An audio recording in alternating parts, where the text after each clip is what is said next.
নমস্কাৰ আটাইলৈকে।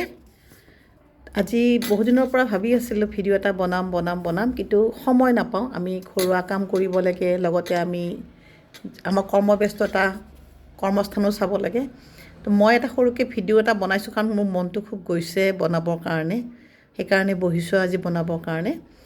এই যে নতুন চাম উঠি অহা ল'ৰা ছোৱালী প্ৰায় শুনো ছুইচাইড। এই কথাটো কিয় হ'ব ধৰিছে? আগতেও হৈছিলেনে ইমান ল'ৰা ছোৱালীৰ ছুইচাইড? যিখিনি ল'ৰা ছোৱালী 26, 27, 28 বা 21 বছৰ বা 20 বছৰ পাৰ কৰিছে, সিহঁতৰ ক্ষেত্ৰত দেখিছোঁ ছুইচাইডৰ মনোবৃত্তিটো বহুত বাঢ়ি গৈছে। কিয় কাৰণে এনেকুৱা হৈছে?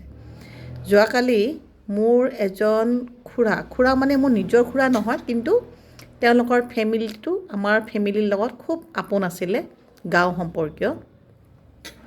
খুৰা মানে আজি 15 বছৰমান আগতে ঢুকালে। খুৰা ঢুকোৱাৰ পিছত খুৰা যেতিয়া বিয়া পাতিছিলে, খুৰীজনীও হেণ্ডি কলেজৰে ষ্টুডেণ্ট আছিলে, ছোৱালী আছিলে, ভালেই আছিলে। খুৰাৰ এটা ল'ৰা হৈছিলে। খুৰাই প্ৰায় মোক সুধিছিলে যে ল'ৰাটো কেনেকুৱা হ'ব। তেতিয়া সৰু আছিলে, আমি কৈছিলে ল'ৰাটো কিয় বেয়া হ'ব, ভালেই হ'ল। খুৰা ঢুকাল, খুৰীজনী অকলে থাকিল, লগত আৰু দুজনী ছোৱালী আছে, দুজনী ছোৱালী বিয়া দিছে।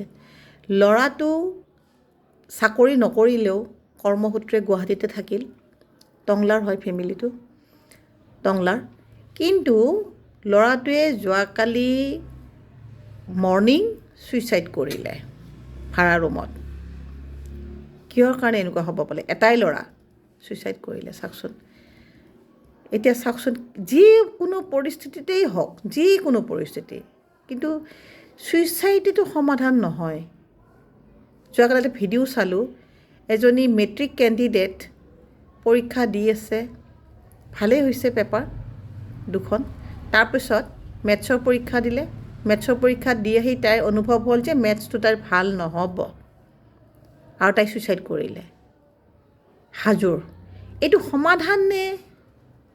খুব বেয়া লাগিছে। মোৰ এটা ৰিকুৱেষ্ট এই ল'ৰা ছোৱালীবিলাকৰ প্ৰতি, যদি মোৰ ভিডিঅ'টো কোনোবাই চায়, মোৰ এই উঠি অহা চামটোৰ প্ৰতি মোৰ এটা বিনম্ৰ ৰিকুৱেষ্ট, মইনাহঁত তোমালোকে এনেকুৱা নকৰিবা।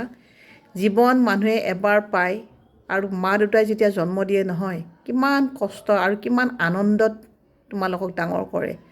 আৰু পৰিস্থিতি সাপেক্ষে মা দেউতাবিলাক ব্যস্ততা হৈ যায়, ঘৰত পইচা কামাব লগা হয়, মাকজনীয়ে গোটেইখিনি বস্তু যোগাৰ ধৰিব লগা হয়। তো যিমানখিনি টাইম ল'ৰা ছোৱালীৰ কাৰণে পাৰে দিব চেষ্টা কৰে, আৰু তোমালোকেও তোমালোকৰ মৰম চেনেহ মা দেউতাক দিবলৈ চেষ্টা কৰিবাচোন।